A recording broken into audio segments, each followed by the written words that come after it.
Good evening, welcome to special debate. దేశమంతా మోడీ హవా. మన దేశమే కాదు ప్రపంచ దేశాల్లో కూడా మోడీ పేరు మారుమోగుతున్నది. ఈ సందర్భంలో ఢిల్లీ ఓటర్లు ఇచ్చిన తీర్పు, ఆ జడ్జిమెంట్ డిఫరెంట్గా ఉంది. ఈ తీర్పులో ఏదైనా సంకేతం ఉందా? ఆ సంకేతం మోడీ గురించి, మోడీ పరిపాలన గురించి అధికార పార్టీకి ఏమన్నా చెప్పదలుచుకున్నదా? అది కాదంటే అరవింద్ కేజ్రీవాల్ శక్తి సామర్థ్యాల ఆధారంగానే ఈ జడ్జిమెంట్ వచ్చిందా? అంతిమంగా ఈ జడ్జిమెంట్ భారత రాజకీయాలకు ఎలాంటి సంకేతం ఇస్తున్నది? భారత రాజకీయాలను ఏ దిశలా తీసుకెళ్లేందుకోసం ఒక మార్గాన్ని ఏమన్నా సూచిస్తున్నదా? ఏమిటి? ఢిల్లీ తీర్పుపైన స్పెషల్ డిబేట్. చర్చలో పాల్గొనేందుకు ఆమ్ ఆద్మీ పార్టీ తెలంగాణ రాష్ట్ర శాఖ బాధ్యులు పిఎల్ విశ్వేశ్వర్ గారు ఉన్నారు. Good evening sir. ఢిల్లీలో ఇచ్చిన తీర్పు, ఢిల్లీ ప్రజలు ఇచ్చిన, ఢిల్లీ ఓటర్లు ఇచ్చిన తీర్పు భారత రాజకీయాలకు ఒక డైరెక్షన్ అనుకోవచ్చా, లేకపోతే కనుక అర్బన్ బేస్డ్ సమస్యలతో వచ్చింది కాబట్టి ఇది అర్బన్కు పరిమితం అని అనుకోవచ్చు? ఇప్పుడు ఢిల్లీ ఎలక్షన్స్ మనం ఒక అనలైజ్ చేసినప్పుడు ఢిల్లీ అంటేనే ఒక మినీ భారతదేశం, చిన్న భారతదేశం. అది మినీ ఇండియా. అది అక్కడ అందరూ సెక్షన్స్ ఉంటారు. రిచ్ ఉన్నారు, అక్కడ పూర్ ఉన్నారు, అర్బన్ ఉన్నారు, రూరల్ ఉన్నారు, మిడిల్ క్లాస్ ఉన్నారు, లోవర్ మిడిల్ క్లాస్ ఉన్నారు, అన్ని సెక్షన్స్ ఉన్నాయి. ఇంత పెద్ద విక్టరీ ఈ దేశంలో, ఈ ప్రజాస్వామ్యంలో ఇంత పెద్ద victory, over 95% of the seats A political పార్టీకి రాలేదు. ఈ ప్రజాస్వామ్యంలో చాలా డెవలప్మెంట్స్ వచ్చినాయి. మిసెస్ గాంధీని అసాసినేట్ చేసినప్పుడు రాజీవ్ గాంధీ వచ్చినప్పుడు కూడా 400 సీట్లు వచ్చినాయి. మన ఆంధ్రప్రదేశ్లోనే ఎన్టీఆర్ ఒక పెద్ద గ్లామరస్ పర్సనాలిటీ, 40 ఏళ్ళు ఫిల్మ్స్లో ఉన్న తర్వాత ఒక పార్టీ పెట్టినాడు. 9 మంత్రులు ఆ పార్టీని విజయం అయింది. దానికి కూడా అంత సపోర్ట్ రాలేదు. ఈ ఆమ్ ఆద్మీ పార్టీకి ఎందుకు ఇంత సపోర్ట్ వచ్చింది? ఆమ్ ఆద్మీ పార్టీ ఒక చిన్న పార్టీ, అదొక పీపుల్స్ పార్టీ. ఇది ఎట్లా చూడాలి? ఈ సంకేతం క్లియర్గా ఉంది. అక్కడ నరేంద్ర మోడీ 4 పెద్ద ర్యాలీలు పెట్టినాడు. అమిత్ షా బీజేపీ ప్రెసిడెంట్ రోజు ర్యాలీలు పెట్టినాడు. ఒక 120 ఎంపీలని అక్కడ దేశమంతా ఉన్న ఎంపీలనంతా అక్కడ ఢిల్లీలో పెట్టినారు. ఢిల్లీలో ఉన్నాను కాబట్టి, ఢిల్లీలో చూసినాను కాబట్టి 120, 25 క్యాబినెట్ మెంబర్లు అక్కడ క్యాంపెయిన్ చేసినారు. ఆంధ్రప్రదేశ్లో కూడా ఉన్న వెంకయ్య నాయుడు, అందరూ కూడా క్యాంపెయిన్ చేసినారు. అంత పెద్ద క్యాంపెయిన్ చేసినాక ఒక పార్టీ పవర్లో ఉంది ఢిల్లీలో. అంత డబ్బు ఖర్చు పెట్టిన తర్వాత ఆ రోజు 7th రోజు ఎలక్షన్స్ అయినప్పుడు ప్రతి ఒక్క పేపర్ ఒక పెద్ద అడ్వర్టైజ్మెంట్ ఇచ్చినారు. 50 కోట్లు ఖర్చు పెట్టినారు. ఎందుకు వాళ్ళు గెలవలేదు? ఆమ్ ఆద్మీ పార్టీకి ఒక కామన్ మ్యాన్తో కనెక్షన్ ఉంది. అక్కడ పవర్లో నుంచి వెళ్ళిన తర్వాత రోజు అక్కడ ప్రజల దగ్గరకు వెళ్ళడము, ప్రజలతో ఉండడము, ప్రజలతో ఆమ్ ఆద్మీ పార్టీ గురించి మాట్లాడడం. అయితే బీజేపీ మాత్రం మే 16 నుంచి క్యాంపెయిన్ షురూ చేసింది. ఎప్పుడైతే మే 15 వాళ్ళ పవర్లో వచ్చినారో, ఆ పవర్ వచ్చినప్పటి నుంచి వాళ్ళు క్యాంపెయిన్ స్టార్ట్. నేను అనేది ఏంటంటే ప్రచారం ఎంతమంది ఉన్నారు, ఎట్లా చేసిండ్రు అనేది ఒక అంశం. ప్రజలు అక్కడున్న కాస్మోపాలిటన్ కల్చర్ కానీ, మీరన్నట్లుగా దేశంలో వివిధ రాష్ట్రాల వారు ఉండని ఇంత 8 నెలల కాలంలోనే, కేవలం 8 నెలల కాలంలోనే ఈ స్థాయి రిజల్ట్ రావడాన్ని, ప్రభుత్వ పాలసీ అంతా కూడా ఇంకా స్పష్టంగా అర్థం కాలే, ఈ స్థాయి రిజల్ట్ రావడాన్ని భారతదేశ ప్రజలకు ఢిల్లీ ప్రజలు ఇస్తున్న మెసేజ్ ఏమిటి? ఢిల్లీ ప్రజలు ఇచ్చే మెసేజ్ సంకేతం ఏంటంటే, భారతీయ జనతా పార్టీ పవర్లోకి వచ్చింది. 8 నెలలు ఈ దేశాన్ని పాలిస్తుంది. ఢిల్లీలో కూడా వాళ్ళ పాలనే ఉంది. సెంట్రల్ రూల్ ఉండింది, అక్కడ వాళ్ళ పాలనే ఉంది. ఆ పాలన ఉన్నప్పుడు ఆయన నరేంద్ర మోడీ పవర్కి వచ్చినప్పుడు ఏమన్నాడు? నేను బ్లాక్ మనీ తెస్తాను అన్నాడు. ఒకటి బ్లాక్ మనీ తెచ్చి నీ బ్యాంక్ అకౌంట్లో, నా బ్యాంక్ అకౌంట్లో, ప్రతి ఒక్క సిటిజన్ బ్యాంక్ అకౌంట్లో 15 లక్షలు ఇస్తాడు. 8 నెలలు అయిపోయింది. దాని గురించి ఇప్పుడు మాట లేదు, ముచ్చట లేదు, ఏమీ లేదు. ఒక పార్టీ అది ఒక పాలసీగా అనౌన్స్ చేసినప్పుడు దాని గురించి ఉండాలి. తర్వాత ఈ గర్వాపసీ ప్రోగ్రామ్ ఏంటి? కమ్యూనల్ ఎజెండా ఏంటి? డివైడ్ చేయడం పీపుల్ని. అక్కడ ఢిల్లీలోనే 5 చర్చెస్ను అటాక్ చేసినారు వాళ్ళు. 5 చర్చెస్ను అటాక్ చేసినారు. సుష్మా స్వరాజ్ ఒక క్యాబినెట్ మెంబర్ అయి ఉండి ఈ దేశానికి హోలీ బుక్ గీత అంటుంది. ఈ దేశానికి హోలీ బుక్ కాన్స్టిట్యూషన్ ఉంది. ప్రియాంబుల్ ఆఫ్ ది కాన్స్టిట్యూషన్లో మన అడ్వర్టైజ్మెంట్ ఇచ్చినప్పుడు దాంట్లో సెక్యులరిజం లేదు, దాంట్లో సోషలిజం లేదు. ప్రజలందరూ గమనిస్తున్నారు. అందుకే నేను అక్కడ మినీ ఇండియా అన్నారు. ఇంత పెద్ద విక్టరీ అక్కడ రావడం, it is definitely referendum, it is definitely judgement against Narendra Modi. అక్కడ ఓటుకు పోయినప్పుడు vote for BJP, vote for Narendra Modi అన్నాడు. ఇక్కడ కిరణ్ బేదీది కాదు, కిరణ్ బేదీని 15 రోజుల కింద తెచ్చినారు. కిరణ్ బేదీని క్యాంపెయిన్ కూడా సరిగా చేయలేదు. కిరణ్ బేదీ కూడా అక్కడ చాలా అపోజిషన్ ఉంటుంది. ఎందుకంటే ఆమె బీజేపీ పార్టీలో లేదు. అన్నా హజారేలో మూమెంట్లో ఉన్నప్పుడు ఎవరైతే బీజేపీ కానీ కాంగ్రెస్ కానీ దేశద్రోహులు అన్నది మీరందరూ దేశద్రోహులు, మీరు మా క్యాంపెయిన్కి రావడానికి వీలు లేదు, బీజేపీ ఎంపీ కానీ ఎమ్మెల్యే కానీ ఈ స్టేజ్ ఎక్కడానికి వీలు లేదు. అటువంటి మనిషిని మీరు తెచ్చి అక్కడ పెడితే అక్కడ పార్లమెంటరీ పార్టీలో ఆమె గురించి డిస్కషన్ కాలేదు. నరేంద్ర మోడీ అండ్ అమిత్ షా ఇద్దరు కలిసి డిసైడ్ చేసినారు. బీజేపీలో ఆమెను యాక్సెప్ట్ కూడా చేయలేదు. రోజు మాట్లాడితే కూడా వాళ్ళకి చాలా నెగిటివ్గా అంటే మీ ఆమ్ ఆద్మీ పార్టీకి ఎక్కువ సీట్లు రావడానికి ముఖ్యమంత్రి అభ్యర్థులు ఒక కారణం అంటారు. ఒక డెఫినెట్లీ ముఖ్యమంత్రి అభ్యర్థి, ఆయన తర్వాత నరేంద్ర మోడీ పాలసీస్ కూడా. అది ఒక ఢిల్లీ ఒక క్యాపిటల్ సిటీ, అది క్యాపిటల్ సిటీ. ఆమ్ ఆద్మీ పార్టీ పెద్ద నేషనల్ ఎలక్షన్గా చేయలేదు, చేసింది బీజేపీ. అక్కడ క్యాంపెయిన్ చేసినారు కాబట్టి 120 ఎంపీస్ పెట్టినారు కాబట్టి, అంతమంది క్యాబినెట్ మెంబర్స్ పెట్టినారు కాబట్టి, అన్ని ర్యాలీలు పెట్టినారు, వాళ్ళు చేశారు నేషనల్ ఎలక్షన్. ఇక్కడ కూర్చొని మనం ఎందుకు చర్చిస్తున్నాం? ఒక చిన్న ఎలక్షన్ అయితే చర్చించము. వాళ్ళు అన్నారు ఇది మాకు ప్రెస్టీజ్ ఎలక్షన్. ఇప్పుడు అనడం లేదు వాళ్ళు రెఫరెండం కాదు. మీరు అన్నదానికి ఒక మాట చెప్తాను నేను. ఇందిరాగాంధీ ఒక సందర్భంలో భారత ప్రజాస్వామ్యము రాజ్యాంగాన్ని అర్థం చేసుకొని పరిపాలన అర్థం చేసుకునే స్థితికి ఇంకా డెమోక్రసీ ఎదగలేదు అని అన్నది. మీరన్నట్లుగానే ఆమ్ ఆద్మీ పార్టీకి ఓట్ల వెనుక ఢిల్లీ నగరంలో ఉన్న ఆటో వాలాలు, జుగ్గీ జోపిడీలో ఉండేవాళ్ళు పౌరుల హక్కులను ప్రభుత్వ పాలసీలను అర్థం చేసుకుని ఓటేసారు అనుకోవచ్చు. 100% అర్థం చేసుకున్నారు. ఎందుకంటే అప్పుడు Mrs Gandhi example, Indira Gandhi example ఇచ్చినప్పుడు అది వేరే ఎగ్జాంపుల్ 30 ఏళ్ల కింద.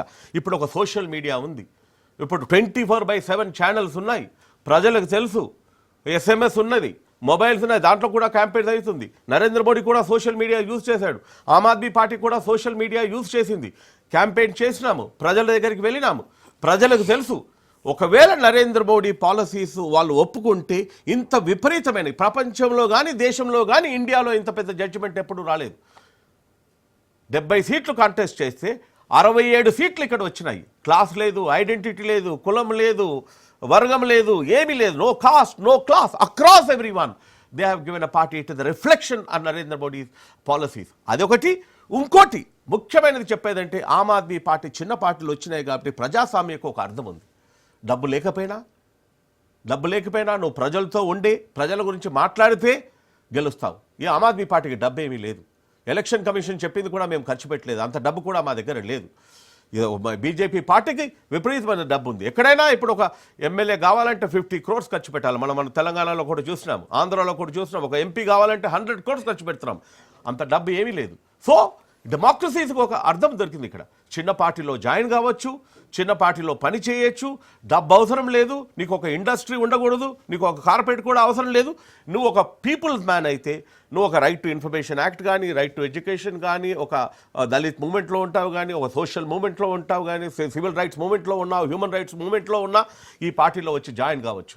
జాయిన్ అయిన తర్వాత నువ్వు ఎంపీ కావచ్చు, ఎమ్మెల్యే కావచ్చు. విశ్వేశ్వరరావు గారు, ఒక తెలంగాణ ఉద్యమకారునిగా, ఒక తెలంగాణ ఇంటలెక్చువల్గా ఢిల్లీ ప్రజలు ఇచ్చిన తీర్పును తెలంగాణ ప్రజలపైన దాని ప్రభావము, తెలంగాణ ప్రజలు ఆలోచించి ఒక నిర్ణయం తీసుకునే దిశగా ఒక అట్లాంటి వాతావరణం ఉంటుందా ఇక్కడ? ఈ ఇంపాక్ట్ ఉంటుందా? తెలంగాణలో కాదు కదా, దేశమంతా ఇంపాక్ట్ ఉంటుంది. ఇప్పుడు పంజాబ్లో ఎలక్షన్స్ ఉన్నాయి, బీహార్లో ఎలక్షన్స్ అవుతాయి, అక్కడ కూడా ఉంటుంది. తెలంగాణలో కూడా ఇంపాక్ట్ ఎందుకు ఉంటుంది అంటే ఇక్కడ కూడా ఒకవేళ టీఆర్ఎస్ పార్టీ ప్రజా వ్యతిరేక డెసిషన్స్ తీసుకుంటున్నారు కాబట్టి అప్పుడే మేము కూడా అజిటేట్ చేస్తున్నాం, మేము కూడా ధర్నాలు చేస్తున్నాం, మేము కూడా 2-3 PIAలు వేసినాము. హైకోర్టులో ల్యాండ్ రెగ్యులరైజేషన్ గురించి నేనే PIA వేసాను, పబ్లిక్ ఇంట్రెస్ట్ లిటిగేషన్ ఇచ్చి స్టే కూడా తెచ్చినాం. ఏదైతే ప్రజా వ్యతిరేకంగా ఉంటాయో ఈ వాస్తు కానీ షిఫ్టింగ్ కానీ ప్రజలందరూ కలుస్తారు. ఇవాళే మా ఆఫీస్లో ఒక 10 మంది 1000 మంది వచ్చినారు. ఆర్ట్స్ కాలేజ్ ముందు ఒక పెద్ద ర్యాలీ తీసినాము. తెలంగాణ అంతా చిన్న చిన్న ర్యాలీలు తీసినారు. వీళ్ళందరూ ఒక దగ్గరికి వస్తారు. ఓకే, మీరు ఇందాక మాట అన్నారు, భారత రాజకీయాలంటేనే అనివార్యమయ్యో అవసరరీత్యానో డబ్బులుంటాయి, కులం ఉంటుంది, ప్రాంతం ఉంటుంది, రకరకాల అన్ని అంశాలు ఉంటాయి. ఆమ్ ఆద్మీ పార్టీ వెనుక ఈ అంశాలు ఏవి చర్చకు లేవు. ఈ ఢిల్లీలో జరిగిన ఒక ప్రయోగము విభిన్నమైన డిఫరెంట్ ఇష్యూస్ ఉన్న రాష్ట్రాల్లో అవి ఇంప్లిమెంట్ అవుతాయా? అవి ఎక్కడ సక్సెస్ అవుతాయా? అంటే సక్సెస్ అవుతుంది అంటే ఆమ్ ఆద్మీ పార్టీ ఢిల్లీలో పుట్టింది కాబట్టి, ఢిల్లీలో ఒక ఎలక్షన్ కాంటెస్ట్ చేసింది కాబట్టి, ఢిల్లీలో ఒక అన్నాధారే మూమెంట్ జరిగింది కాబట్టి, కరప్షన్ మూమెంట్ జరిగింది కాబట్టి, అక్కడ కొంచెం బేస్ ఉంది కాబట్టి, లాస్ట్ టైం ఎలక్షన్స్ కాంటెస్ట్ చేసినాము, అక్కడ మాకు 28 సీట్లే వచ్చినాయి. 28 సీట్లు వచ్చినా కాంగ్రెస్ పార్టీ సపోర్ట్ చేస్తా అన్నది. మళ్ళీ లోక్పాల్ బిల్ చాలా ఇంపార్టెంట్ బిల్. ప్రజలకు అప్పుడు ప్రామిస్ చేసింది ఏంటి? లోక్పాల్ బిల్ ఇంట్రడ్యూస్ చేస్తాము. అప్పుడు కాంగ్రెస్ సపోర్ట్ చేయలేదు కాబట్టి ఈ పార్టీకి ఆల్టర్నేటివ్ లేదు, రిజైన్ చేసినాము. ప్రజలు అన్నారు నువ్వు గవర్నెన్స్ చేస్తావా లేదా. అయితే నరేంద్ర మోడీ ఏమన్నాడండి ఫస్ట్ స్పీచ్లో? నువ్వు ఒక అనార్కిస్టు అంటే అరాచకవాదివి, నువ్వు ఇక్కడ ఉండకూడదు, నక్సలైట్స్లో ఉండాలి, నక్సల్బెరీకి పోవు, నువ్వు నక్సల్బెరీలో జాయిన్ అంటాడా? ఈ దేశంలో ప్రొటెస్ట్ చేస్తే, ఈ దేశంలో డెమాన్స్ట్రేట్ చేస్తే, ఈ దేశంలో ప్రజల గురించి మాట్లాడితే వారు నక్సలైట్సా? ప్రజల రైట్స్ గురించి మాట్లాడితే నక్సలైట్సా? ఒక చిన్న పార్టీని అరవింద్ కేజ్రీవాల్ని నువ్వు నక్సల్బరీకి వెళ్ళు, నువ్వు నక్సలైట్ అని అంటాడా? కాబట్టి ఇవన్నీ ప్రజలు చూస్తున్నారు. ప్రజలు ఆయన ఇప్పుడు ఆమ్ ఆద్మీ పార్టీ క్యాంపెయిన్ చూస్తే పాజిటివ్ క్యాంపెయిన్. ప్రజలకు ఇది చేస్తాం మేము, ప్రజలకు కావాల్సింది ఏంటి? అక్కడ పవర్ ప్రాబ్లం ఉంది. 49 రోజుల్లో పవర్లో వచ్చినప్పుడు ఆమ్ ఆద్మీ పార్టీ 50% తక్కువ చేసింది. 100% ఉన్నప్పుడు 50% తక్కువ చేసింది. 49 రోజులు చూపించింది. తర్వాత ఆయిల్ ప్రైజెస్ బాగా పెరుగుతున్నాయి. రిలయన్స్ మీద కొట్లాడినాం మేము, రిలయన్స్ మీద కూడా గొడవ చేసినాం, కొట్లాడినాం కూడా. ఆమ్ ఆద్మీ పార్టీ అక్కడ పవర్ ప్రాబ్లం ఉంది, లా అండ్ ఆర్డర్ ప్రాబ్లం ఉంది, విమెన్ సేఫ్టీ ఉంది, చిన్న విషయాలు తీసుకున్నాం. గల్లీకి వెళ్ళి క్యాంపెయిన్ చేసినాం, డోర్ టు డోర్ క్యాంపెయిన్ చేసినాము. పెద్ద మీడియా లేదు. ఇంపాక్ట్ ఇది ఎంత అంటారు మీరు? డెఫినెట్లీ. మనతో మాట్లాడేందుకు మా ఎమ్మెల్సీ నాగేశ్వర్ గారు ఫోన్ లైన్లోకి వచ్చారు. సార్ నాగేశ్వర్ గారు, గుడ్ ఈవినింగ్ అండి. గుడ్ ఈవినింగ్ అండి. భారతదేశ రాజకీయాలలో ఇట్లాంటి విజయం నమోదు కాలేదని, ఇట్లాంటి విజయం చూడలేదని కూడా విశ్లేషకుల అభిప్రాయం. సార్, ఒకటి, అరవింద్ కేజ్రీవాల్ విజయం పట్ల మాట్లాడుతూ భారతదేశ రాజకీయాలలో రాజకీయ విప్లవం మొదలైంది అని అన్నారు. ఆయన ట్వీట్ చేశారు, ట్విట్టర్లో కామెంట్ చేశారు. నిజంగానే ఆమ్ ఆద్మీ పార్టీ విజయము భారత రాజకీయాలలో విప్లవానికి సంకేతం అనుకోవచ్చా? రాజకీయ విప్లవానికి సంకేతం అనుకోవచ్చా?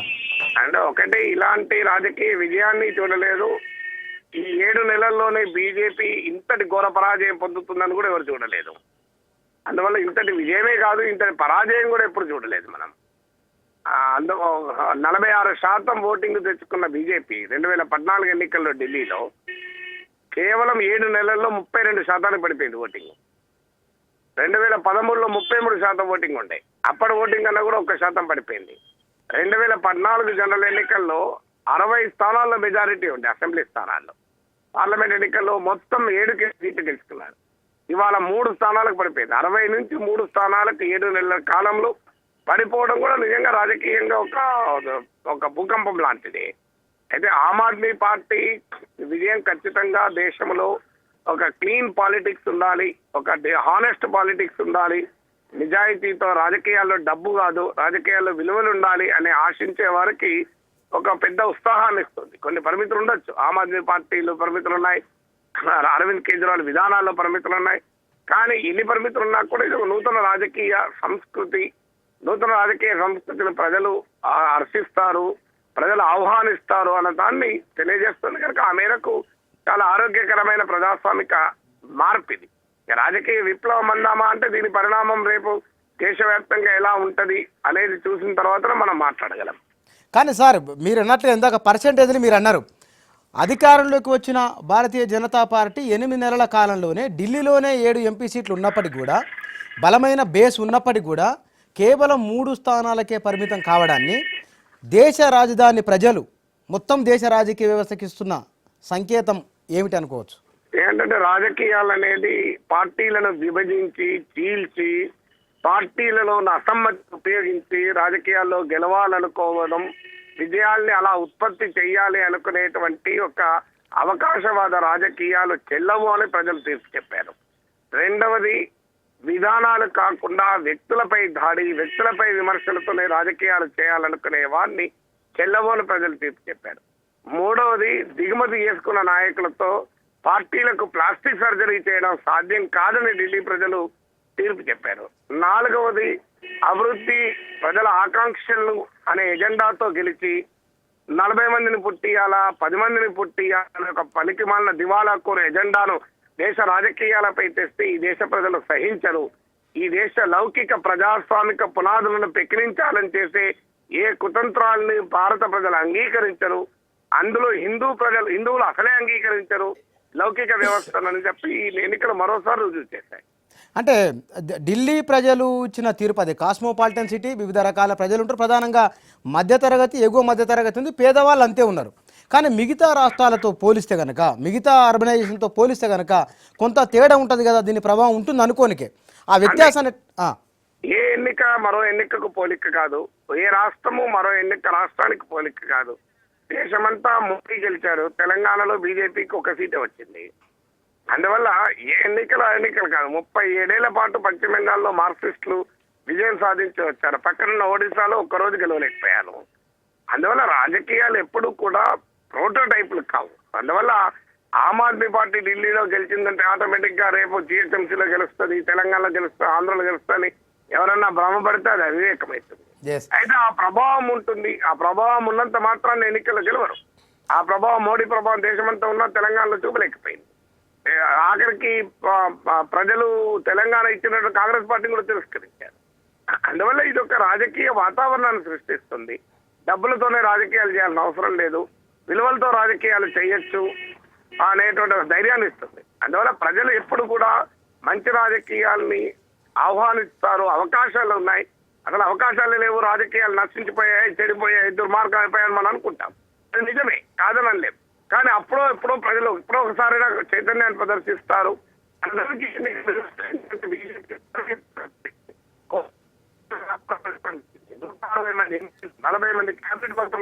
సార్ నాగేశ్వర్ గారు మళ్ళీ 1 సెకండ్ సార్, మళ్ళీ మీ దగ్గరకు వస్తాను నేను. ఇందాక నాగేశ్వర్ గారు మాట్లాడింది మీరు విన్నారు. ఒక్కొక్క ప్రాంతానికి ఒక్కొక్క రకమైన తేడా, వైవిధ్యం ఉంటుంది. దీని ఇంపాక్ట్ దాని మీద ఉంటుందని అనుకోలేం కదా, దానికి ప్రత్యేకమైన పరిస్థితి అన్నట్టు మీరు ఎట్లా చూస్తారు? డెఫినెట్. ఇప్పుడు చూసినప్పుడు ఢిల్లీ ఎలక్టరేట్ డిఫరెంట్, కానీ ఢిల్లీ ఎలక్టరేట్ ఎందుకు ఇంపార్టెంట్ అంటే అది ఒక మినీ ఇండియా.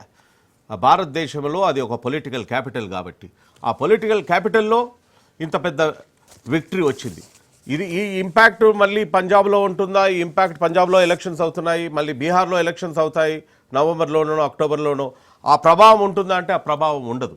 కానీ ఎవరైతే రేపు ప్రొటెస్ట్ చేయాలో, ఎవరైతే చిన్న పార్టీలో ఎంటర్ కావాలి, ఒకవేళ ఆమ్ ఆద్మీ పార్టీ బీహార్లో కానీ, పంజాబ్లో మేము అప్పుడే స్ట్రాంగ్గా ఉన్నాం, పంజాబ్లో మాకు 4 ఎంపీలు ఉన్నాయి, అక్కడ 4 ఎంపీలు కాబట్టి చేయడానికి ఒక ప్రోత్సాహం ఇస్తుంది, ఒక ఎంకరేజ్మెంట్ ఇస్తుంది. ఇప్పుడు ఇక్కడ తెలంగాణలో కూడా ఆమ్ ఆద్మీ పార్టీ వాళ్ళు చాలామంది ఉన్నారు, ఆంధ్రలో కూడా చాలామంది ఉన్నారు. గవర్నమెంట్ కానీ ఏదైనా డెసిషన్ చేస్తే, ప్రజా వ్యతిరేక డెసిషన్ తీసుకుంటే వీళ్ళందరూ కలుస్తారు.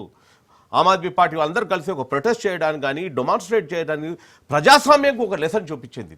డబ్బులు లేకపోయినా, నీకు ఒక పెద్ద స్టేటస్ లేకపోయినా, నువ్వు ప్రజలతో ఉంటే గెలవచ్చండి. డెమోక్రసీకి ఒక పెద్ద లెసన్ ఇది.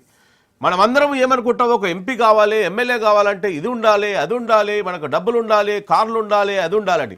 ఏ విలువలు లేకపోయినా నీకు ఆనెస్టీ ఉంటే, this is the victory in favour of governance. Governance అంటే ఏంటి? ఈ పార్టీ ఎందుకు పెట్టినాం? కరప్షన్ ఉండకూడదు దేశంలో, ఒక ఆనెస్ట్గా ఉండాలి, కరప్షన్ ఉండకూడదు, అకౌంటబిలిటీ ఉండాలి, యాక్సెసిబుల్ టు పీపుల్కి అయితే ఏదైతే ప్రామిస్ చేసినామో. ఇప్పుడు ఆమ్ ఆద్మీ పార్టీ ప్రతి ఒక్క కాన్స్టిట్యున్సీ ప్రొఫైల్కి, ప్రతి ఒక్క కాన్స్టిట్యున్సీలో అక్కడ ప్రాబ్లమ్స్ ఏమి ఉన్నాయి, ఆ ప్రాబ్లమ్స్ను స్టడీ చేసి, ఆ ప్రాబ్లమ్ని అండర్స్టాండ్ చేసుకొని దానికి ఒక ప్రోగ్రామ్ ఇచ్చింది, మేనిఫెస్టో వచ్చింది. డెఫినెట్లీ ఆ మేనిఫెస్టోని ఇంప్లిమెంట్ చేస్తారు.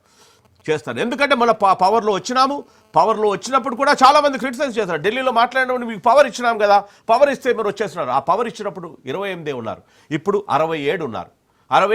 అయితే ఇంకోటి ఏంటి, బీజేపీకి ఇప్పుడు అపోజిషన్ స్టేటస్ కూడా లేదు అక్కడ అసెంబ్లీలో. అపోజిషన్ స్టేటస్ కావాలంటే 10% ఉండాలి. 10% ఉండాలంటే 7 సీట్లు ఉండాలి. ఎట్లా అయితే లోక్సభలో ఇప్పుడు కాంగ్రెస్కు అపోజిషన్ స్టేటస్ లేదో, బీజేపీకి కూడా అపోజిషన్ స్టేటస్ లేదు. అప్పుడైనా కేజ్రీవాల్ ఏమన్నాడు ఇవాళ, మేము కోఆపరేట్ చేస్తాము, మన బీజేపీ సపోర్ట్ ఉండాలి, బీజేపీ అక్కడ సెంటర్లో పవర్ ఉంది, సెంటర్లో వాళ్ళ రాజ్యం ఉంది, మనమందరం పనిచేసి మనకు కావాల్సింది ఏంటి, అభివృద్ధి. బీజేపీ పార్టీ ఎట్లా వచ్చింది పవర్లోకి? వాళ్ళు ఏమన్నారు, వికాస్ అన్నారు. వికాస్ అంటే డెవలప్మెంట్, వికాస్ కాదా వినాష్. వినాష్ అంటే డిస్ట్రక్షన్.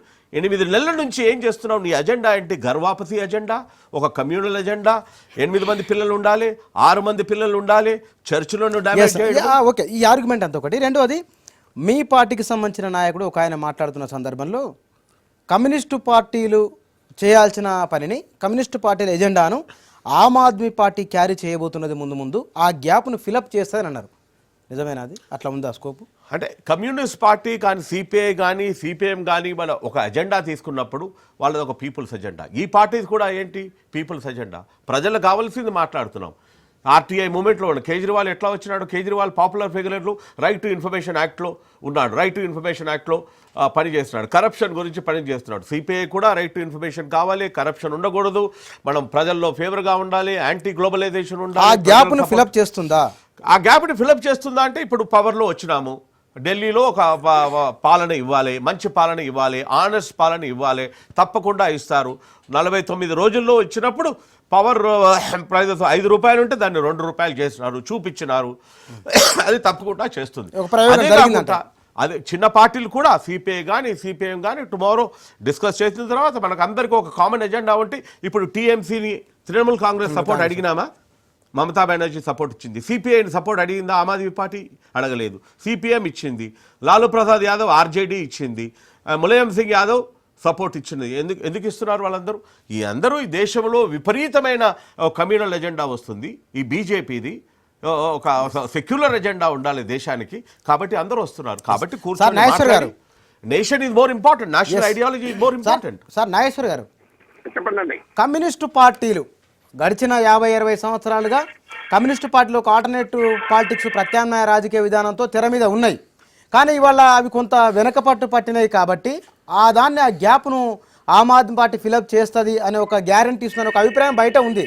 మీరు దీంతో ఎట్లా చూస్తారు స్టేట్మెంట్ని? అంటే కమ్యూనిస్ట్ పార్టీలకు ఆమ్ ఆద్మీ పార్టీ ప్రత్యామ్నాయం కాదు, ఆమ్ ఆద్మీ పార్టీ కమ్యూనిస్ట్ పార్టీని ప్రత్యామ్నాయం కాదు. అయితే ఈ రెండు పార్టీలు కూడా కలిసి పనిచేసినా ఇంకా చాలా ఎజెండా, చాలా స్టేట్ మిగిలే ఉంది. అందువల్ల ఈ రెండు పార్టీలకు ఒకరికొకరు పోటీ పడాల్సిన అవసరమే లేదు. కొన్ని అంశాల్లో రెండింటి మధ్య సిమిలారిటీస్ ఉన్నాయి.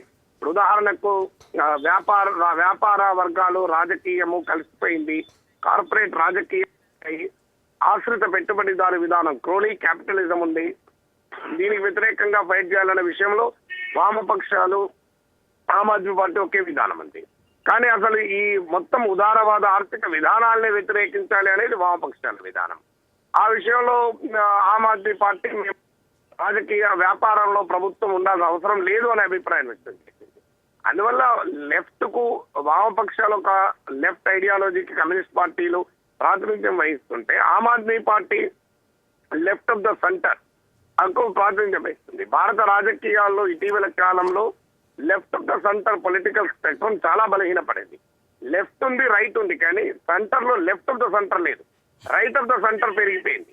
మిగతా రాజకీయ పార్టీలు ఒకప్పుడు కొంత లెఫ్ట్ ఆఫ్ ద సెంటర్ ఉన్నాయి కూడా రైట్ ఆఫ్ ద సెంటర్ గా మారిపోయాయి. అందువల్ల వామపక్ష మధ్యవాద రాజకీయాలకు ఆమ్ ఆద్మీ పార్టీ రిప్రజెంట్ చేస్తుంది కనుక ఈ రెండు కాంప్లిమెంటరీ తప్ప కాంట్రడిక్టరీ అని నేను అనుకోను. పోటీ పడి ఒకరిని రిప్లేస్ చేసి ఇంకోరిని రిప్లేస్ చేసి ఇంకోరు కాదు.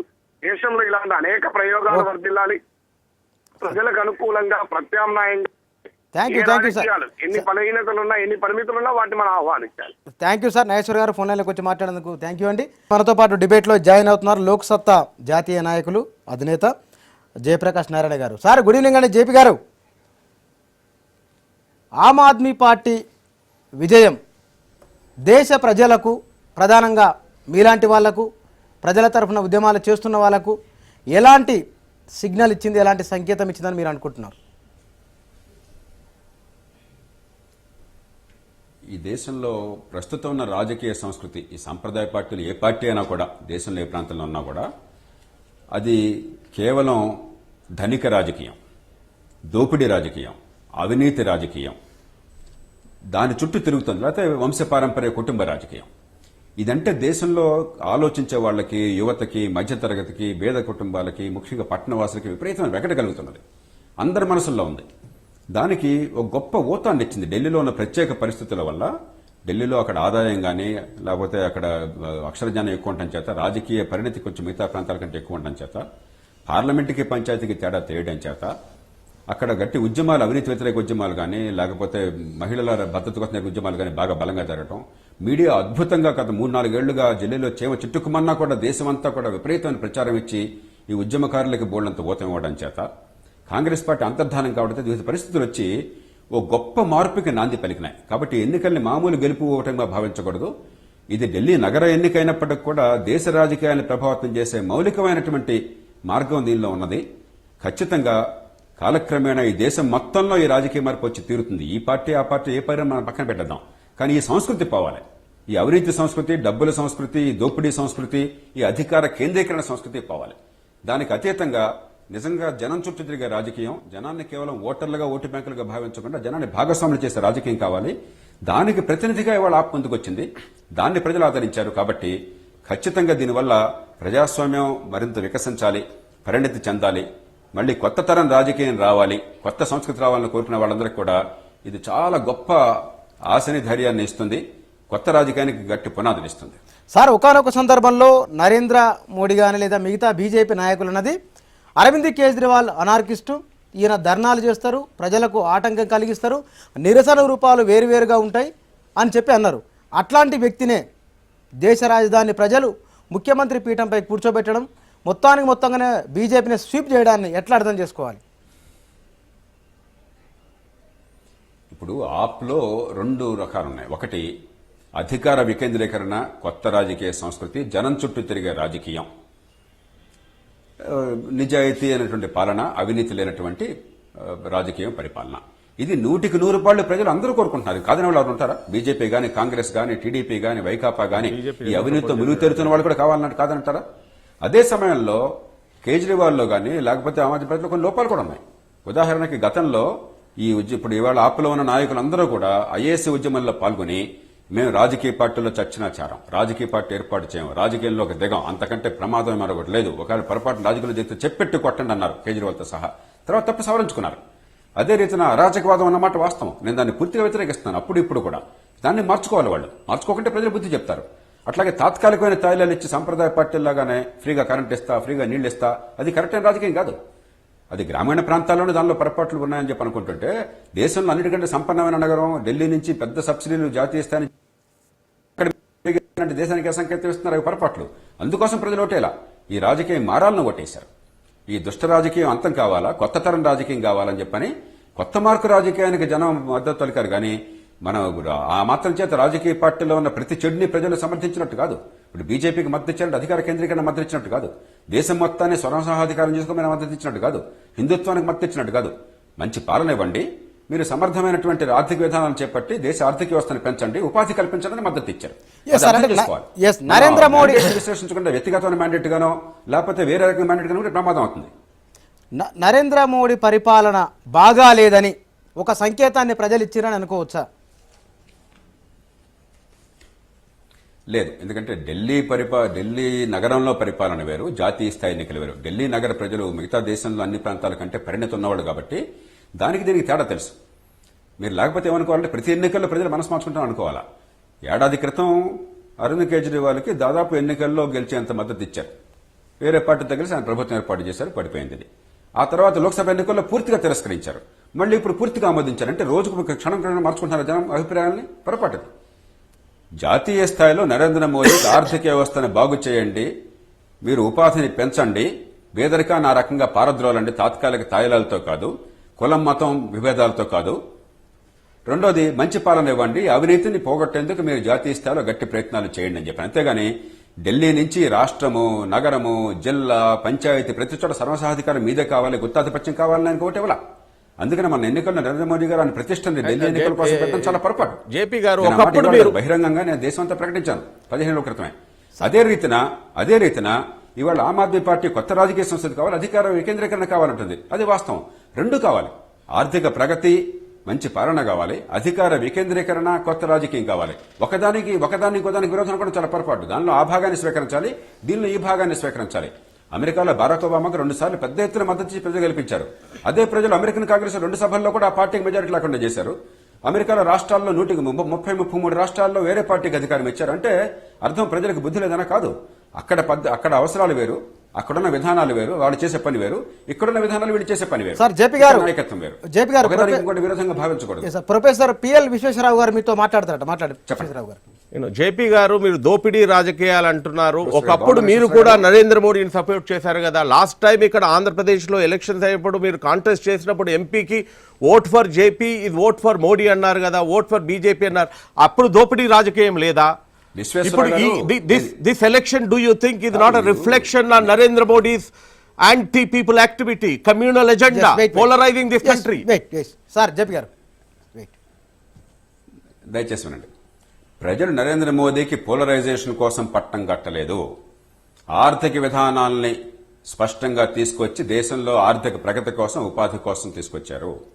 మంచి పాలన కోసం తీసుకొచ్చారు. ఆ రెంటికి ప్రతినిధిగా నిలబడ్డాడు కాబట్టి అప్పటికి ఇప్పటికి కూడా నేను జాతీయ స్థాయిలో ఆయన విధానాలకు మద్దతు పలుకుతున్నాను.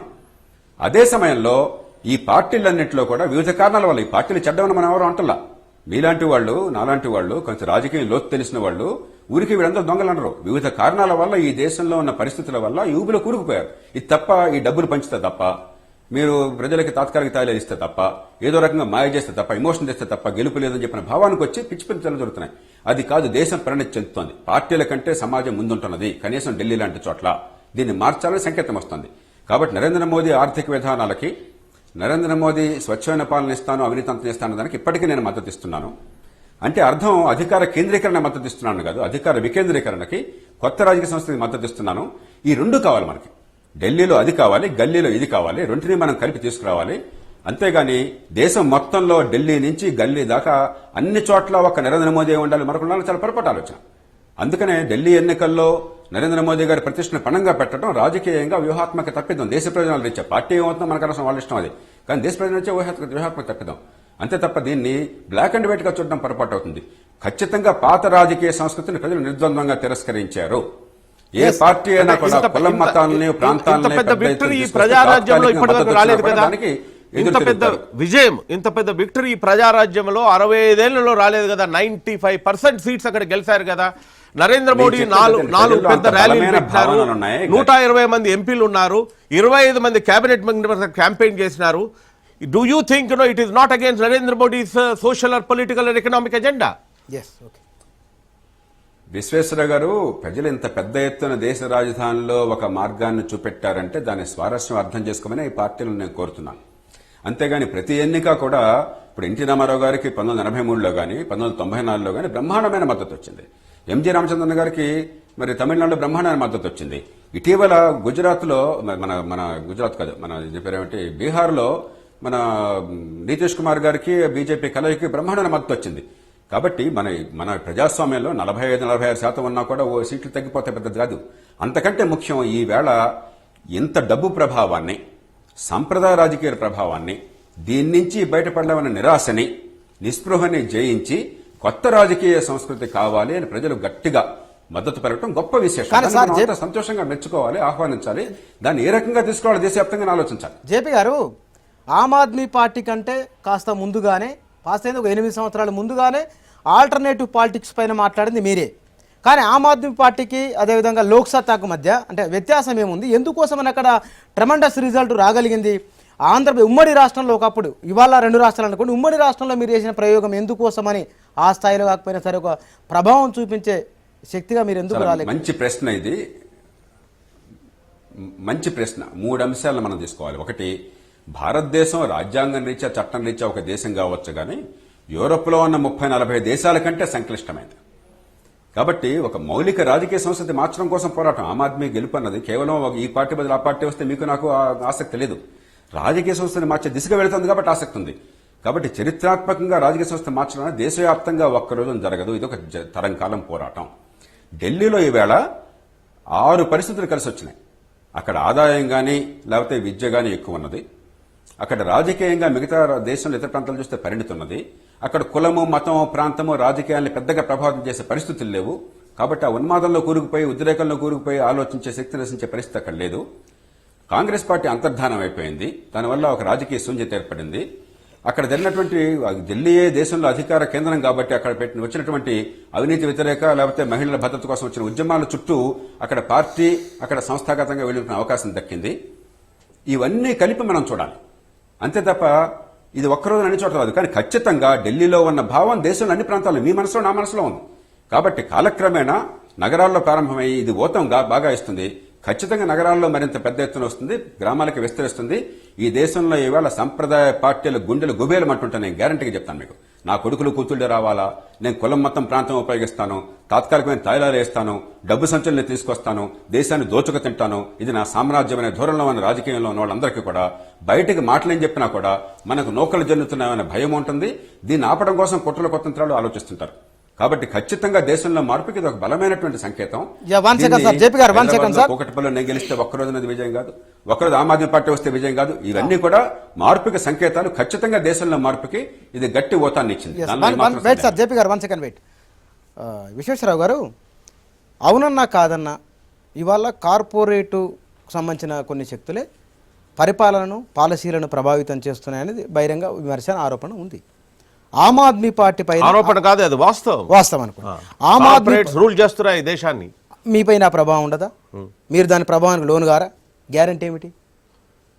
అందుకే కదా ఇటువంటి పార్టీలు వచ్చినాయి. ఏదైనా పొలిటికల్ పార్టీ, ఆమ్ ఆద్మీ పార్టీ దేశంలో ఏ కార్పొరేట్ వ్యవస్థను అపోజ్ చేసింది, అంబానీని అపోజ్ చేస్తుందంటే క్లియర్గా ఈ పార్టీయే అపోజ్ చేసింది. We are against corporates taking over this country. ఈ కంట్రీని ఎవరు రూల్ చేస్తున్నారు? ఇప్పుడు 25 కంపెనీస్ రూల్ చేస్తున్నారు. 25% of the GDP of this country is in the control of 10 corporates. ఆ కార్పొరేట్ వ్యవస్థ పోవాలి. ఈ మా అజెండాలో ఏం పెట్టినాము? మా అజెండాలో అన్నాము, మీకు క్లీన్ వాటర్ ఇస్తాము, మీకు పవర్ ఇస్తాము, మీకు హెల్త్ ఇస్తాము, కొన్ని మంచి కాలేజెస్ ఓపెన్ చేస్తాము, మంచి స్కూల్స్ ఓపెన్ చేస్తాము. ఇది కావాలి దేశంలో. అక్కడ ఢిల్లీలో కూడా అదే పరిస్థితి ఉంది. ఢిల్లీలో కూడా 50% of the people do not have no drinking water. Schools also do not have toilets. We have taken up this agenda. A political party ఒక కాన్స్టిట్యున్సీ తీసుకొని ఆ కాన్స్టిట్యున్సీలో ఏ ప్రాబ్లమ్స్ ఉన్నాయి, ఆ ప్రయారిటీస్ ఏంటి, అక్కడ అజెండా ఏంటి, అది దాంట్లో ఒక డాక్యుమెంట్లో పెట్టి బీజేపీ కూడా తెచ్చింది విజన్ డాక్యుమెంట్లో. వాళ్ళ విజన్ డాక్యుమెంట్లో 4 పేజీలు నరేంద్ర మోడీ అచీవ్మెంట్స్ గురించి మాట్లాడింది. ఏ అచీవ్మెంట్? ఎందుకు రిజెక్ట్ చేస్తున్నారు? ఇది this is definitely against JP గారు. రాబోయే రోజుల్లో అరవింద్ కేజ్రీవాల్ గారు మీరు కలిసి పనిచేస్తారా? ఇది ఈ మొత్తాన్ని ఒక ప్రజాస్వామ్యాన్ని మరింత పరిణత్యం చేయడంలో ఉద్యమంగా భాగంగా భావించాలి, జనరాజకీయం తేవడంలో భాగంగా భావించాలి. కాబట్టి ఆ జనరాజకీయం రావడం కోసం దాన్ని నమ్మే శక్తులన్నీ కూడా వివిధ రూపాల్లో కలిసి పనిచేయాలి. కొన్ని మౌలిక అంశాల మీద విభేదాలు ఉన్నాయి. అరాచకరమైనటువంటి ధోరణులు కానీ, లేదా తాత్కాలికమైన తైలాలు కానీ అది పద్ధతి కానే కాదు. కానీ వాటిని పక్కన పెట్టి ఇవాళ మౌలికమైన మార్పు కోసం పోరాడుతున్న శక్తులు కాబట్టి కొత్త రాజకీయం కోసం నినాదం ఇచ్చిందే లోక్సత్తా. గతంలో రాజకీయాన్ని ద్వేషించిన వాళ్ళు ఇవాళ రాజకీయాన్ని ఆరోగ్యకరమైనదిగా భావించి దానికి వచ్చినటువంటి వాళ్ళు కేవలం లోక్సత్తా చేసిన వాదన వల్ల. అదొరకు చెప్పెట్టు కొట్టండి, మేము రాజకీయంలోకి వస్తే మేము చచ్చిన రాజకీయంలోకి వెళ్ళామని చెప్పి అన్నారు. అలా కాకుండా ఇప్పుడు మార్పు వస్తున్నది. అంచేత ఖచ్చితంగా ఇలాంటి శక్తులన్నీ కూడా వివిధ రూపాల్లో కలిసి సహకరించుకోవాలి, దేశంలో మార్పుకి నాంది పలకాలి. ఏ రూపంలో ఉంటుందన్నది చూద్దాం. అరాచక ధోరణి అంటే ఆమ్ ఆద్మీ లేదని అరాచక ధోరణి ఉందా?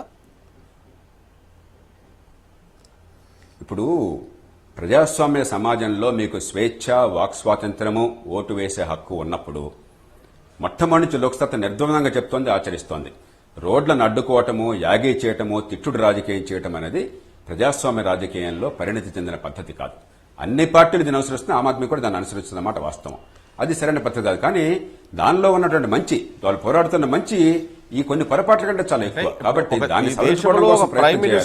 ఖచ్చితంగా అరవింద్ కేజ్రీవాల్ నక్సల్బరీ జాయిన్ కావాలి, ఆయన ఒక నక్సలైట్ అనడం level of the prime minister. ఆ ప్రైమ్ మినిస్టర్ ఒక హోదా ఉంది ఈ దేశంలో, ఒక స్టేచర్ ఉంది.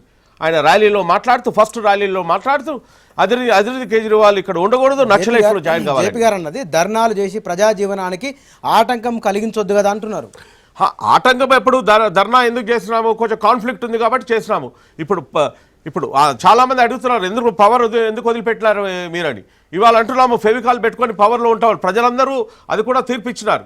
కాబట్టి అప్పుడు కాలేదు. కాబట్టి ఒకవేళ దేశంలో రాజ్యాంగం ఉంది, రాజ్యాంగంలో ప్రొటెస్ట్ చేయొచ్చు, పొలిటికల్ పార్టీ చేయొచ్చు, నువ్వు చేయొచ్చు, నేను చేయొచ్చు, అందరూ చేయొచ్చు. ఎవరు ప్రొటెస్ట్ చేస్తారో, ఎవరు ధర్నా చేస్తారో వాళ్ళందరూ నక్సలైట్ చేయాలని ఒక ప్రైమ్ మినిస్టర్ మాట్లాడతాడా? ప్రైమ్ మినిస్టర్ మాట్లాడే విషయమేనది.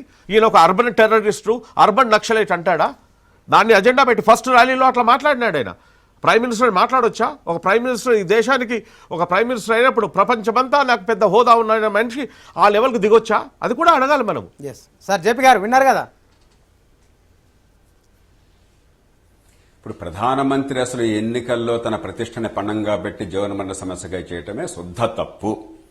మౌలికంగా దేశ ప్రయోజనాలకు నష్టము. ఎందుకంటే ఆయనకి ఇచ్చినటువంటి మ్యాండేటు, అయ్యా దేశంలో ఆర్థిక వ్యవస్థను గట్టెక్కించండి, మీరు ఉపాధి కల్పించేందుకు వీలుగా పెట్టుబడులు తెప్పించండి, మీరు పారిశ్రామికీకరణ చేపట్టండి, మంచి పాలనకు నాంది పలకండి, అవినీతికి భరతం వేయకట్టండి, కళ్ళెం వేయండి అని చెప్పని.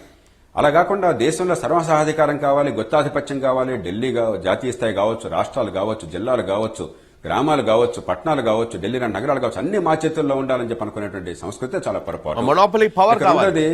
మరి ప్రధానమంత్రి గారి వ్యాఖ్యలకి ఖచ్చితంగా ఆయన పార్టీ సమాధానం చెప్పాలి ఇవాళ. అంతేగాని మనం దాని గురించి పక్కన పెడదాం. ఇప్పుడు ఇవాళ కావాల్సింది మోదీయా, కేజ్రీవాల్ మరొకళ్ళ కాదు. దీని నుంచి ఈ దేశ రాజకీయాన్ని మరింత మెరుగు చేయడం కోసం ఏ మార్గాన్ని అనుసరించాలి, మనం దానికి ఏ పంథాన్ని మనం చేపట్టాలి. సార్ జేపీ గారు, ఓటమి తర్వాత వెంకయ్యనాయుడు గారు మీడియాతో మాట్లాడుతూ ప్రతి ఓటమి ఒక సందేశాన్ని ఇస్తుంది అన్నారు. అంటే మీ దృష్టిలో ఢిల్లీ ప్రజలు, దేశ రాజధాని ప్రజలు ఏ సందేశం ఇచ్చిండొచ్చు బీజేపీకి? అయ్యా, మేము ఈ సాంప్రదాయ రాజకీయాన్ని, ఈ డబ్బు సంచుల రాజకీయాన్ని, ఓటు కొనుగోలు రాజకీయాన్ని, ధనిక రాజకీయాన్ని, దోపిడీ రాజకీయాన్ని తిరస్కరిస్తున్నాము.